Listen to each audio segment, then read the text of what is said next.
Hey guys, Retro Gaming Maniac here, and is this fake PlayStation Vita worth the $20 I paid for it? Let's find out.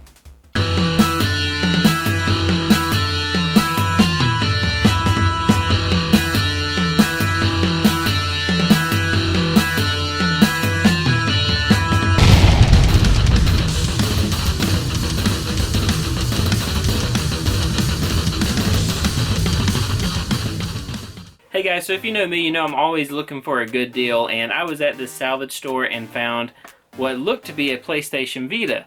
Now I knew something was up when I first saw the box, but this is what I got. Now, this thing here ran me about $20 because it was 50% off. Normally they had it marked for like $41.49, some random price. Very weird. So at $20 I went ahead and took the chance, picked this up, and now it's time to find out if it's really worth the money or not. So let's go check it out. Alright guys, so here it is. Now I actually already opened this up and played with it for a little bit and checked it out, but I went ahead and put everything back in the box so I could do an unboxing for you guys, so you get to see how this thing comes in the box if you choose to go ahead and pick it up. So this is what it looks like. As you can tell, they're really going for the PSP/PS Vita look, as that is an actual picture of a PS Vita, so that is hilarious. It's even got the Sony logo and PlayStation Store there. False advertising, just, you know, heads up, don't get your hopes up. This is the box. It's called Video Games, and my copy, there's actually a few different models of this thing. Mine just says Game Player on it. I believe you can get these for like $20 to $30 online, and here's some of the functions here. Alright, so here's a list of all the specs on the back, or what it can do. These actually tend to be pretty accurate as far as what it's able to do. It is being honest with this for the most part. Alright guys, so let's go ahead and open it up.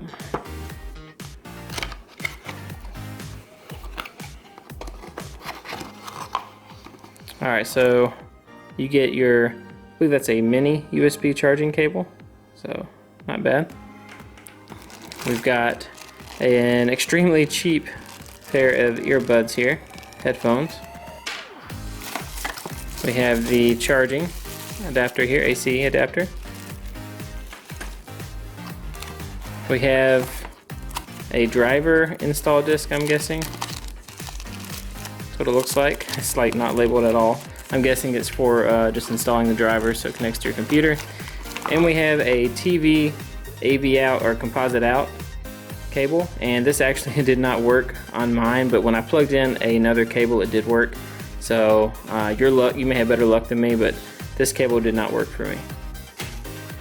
And we have the instruction manual, MP5 user manual, so it's called MP5 I guess. But this thing actually does allow you to do a lot of things, and for $20 it's hard to recommend, but anyway, we'll figure that out at the end of the video. But here we go, here's the actual system. Let's move that out of the way. Now this thing loves fingerprints. I don't know if you can tell, but it is absolutely covered in fingerprints. But here's the front of the system. There's actually a few different models out there. The model I have has the one analog stick here, kind of like similar to the PSP. And on the other side we have the select and start button. I've actually seen a few different models that have another analog stick here and then a start and select button over here. But anyways, this is the system. It's got your D-pad, X, square, triangle, circle, L and R buttons. You got your charging port, your headphone jack and TV out port. You have a button here for a flashlight, so check this out. Actually does have a little flashlight on it. It's not very bright, but it does work. You have a slot for an SD cards, because you can actually load NES ROMs onto this and possibly Game Boy Advance ROMs. On the side you have some lights. Those will light up when we turn the system on. Nothing on the bottom. You have a mono speaker. There's your camera. Looks like a 1 megapixel camera, if you can see that. But let's go ahead and turn this thing on. Here's the button to turn it on. Is it working? There it goes. If you look on the side, it lights up on both sides. Showing a Tekken game, which I don't think it has Tekken on it. Definitely is not capable of playing PS1 games.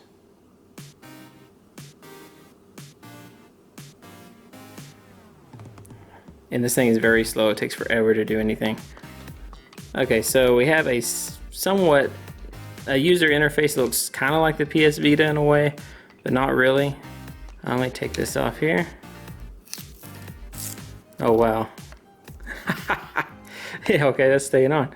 So let's go ahead and take a look. It's got, the way it has it set up is it's got several of the main games, I guess, the ones they really want you to play. It's got them like lined up at the top here. So you got Mario, Contra, Battle City, King of Fighters, Teenage Mutant Ninja Turtles. Now, I actually did play this Dragon Ball game. It's actually pretty good. Let's try it. And I noticed a lot of the games on here are Game Boy Advance games. So you got restart, load, progress, options, quit.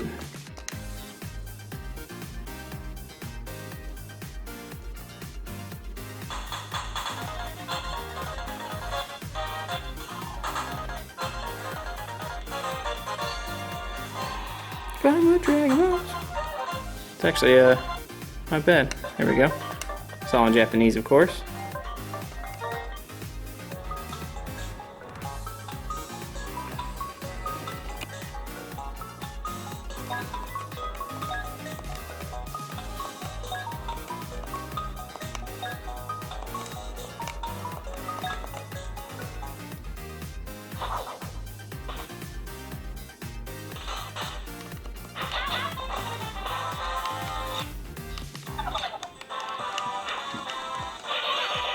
Nice. This is actually not a bad game. It's one of my favorite games that comes preloaded on this system.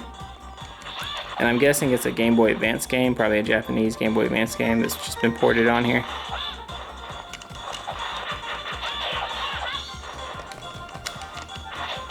So not a bad game. If you want to go back to the list of games, you hit select, go to quit.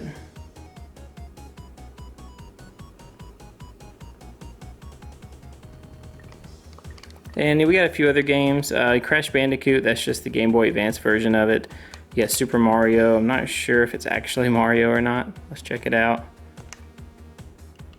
Yeah, it's the original Mario. Let's see if it actually plays. Oh, it's in fast forward.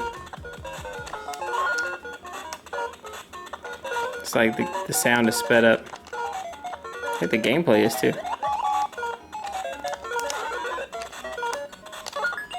Yeah, gameplay's definitely sped up. Alright, so that's going to be a reoccurring theme you see with a lot of the games that are on here. They're either slow, they're either sped up, or occasionally you'll get one that's just right. But it has a list of games here where you can go and choose basically games on demand, which are the ones on the home screen. And you can go back to a classic game and choose basically a whole bunch of retro kind of games. You got Gundam Seed, you've got Deadly Skies, Castle Capers. Alright guys, so we are back to the home screen, and let's take a look at some of the other functions of this thing. Now you have your games across the front here, and then down here you have a game center where you can look at some of the preloaded games. And it does have some decent games in it, but a lot of them slow down or are either like really sped up or too fast. Here you have a music player, photos, cinema. You're supposed to be able to load movies and stuff and watch the movies on it. I did put a video on it, but when I try to watch it, and this is just a standard MP4 video, but when I try to watch the video it says invalid file format. So I'm not sure what format you need to have videos on this thing, but it does have a camera. Let's check out the camera. You have the capture, the video recorder, and the PC camera where you can actually use this thing as a webcam, which I don't know why you would want to do that, but you can. Video recorder, let's check that out. Alright, that is some horrible quality video there. And it's super zoomed in and very slow. But I mean, technically it does have a camcorder function on it. Tools, you have your basic calculator, calendar, stopwatch, recorder, things like that. Nothing special really. Browser, this is where you can actually browse the internal memory. I'm not sure how much memory this thing comes with. Music, pictures, videos, text, I'm not sure. No files found. Now this is one thing I wanted to try. So when you click on game, it has two separate files here, Game 1 is like NES games. It actually comes preloaded with about 6 or 7 NES games. And Game 2 is like, well, let's take a look. King of Fighters GBA and Super Street Fighter 2 GBA. Let's go to Game 1. And this system does actually allow you to put NES ROMs in the game file. So I went ahead and loaded up Mighty Final Fight. Let's check that one out.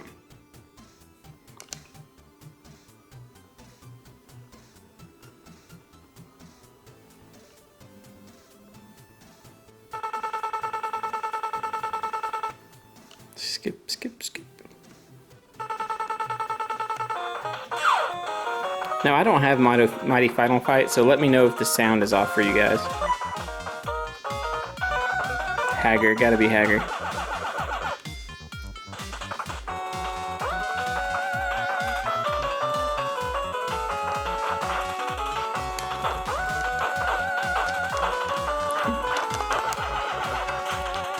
There's a little slowdown, it seems like, and some flickering. I know the NES flickers sometimes anyways, but it plays most NES games okay, and then other ones it just plays horribly.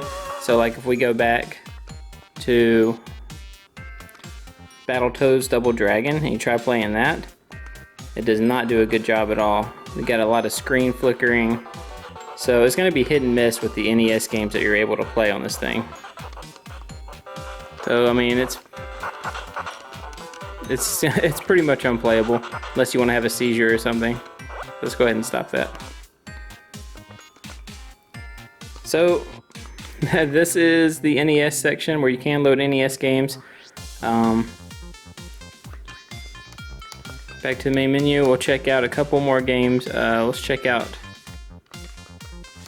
Contra, see if it's actually Contra or not. And as you can tell, this thing is a fingerprint magnet. It's horrible with fingerprints.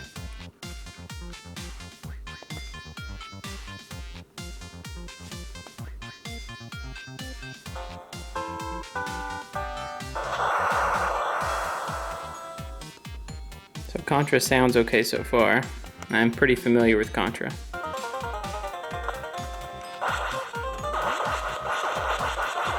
So it seems like Contra actually plays pretty good.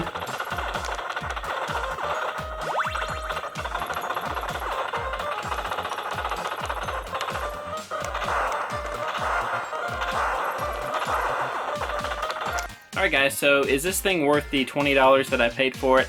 I would say yes. It's not great. You get what you pay for, but it does have some decent Game Boy Advance games preloaded onto it, and with the ability to load NES ROMs onto it, then it's going to be hit and miss with the NES ROMs, but a lot of them do work. Some of them have some flickering issues or some issues where they're too fast or too slow, but most of the ones I put on here and play do actually work. So as a portable game player, is it worth 20 bucks? I think so. I wouldn't pay more than $20. Thank you guys for watching, and if you enjoyed the video, please hit that like button. It really does help me out. And go ahead and feel free to subscribe. And if you do subscribe, try to hit that notification button so you get an alert every time I upload a video. But thank you guys for watching, and hopefully, we'll see you next time.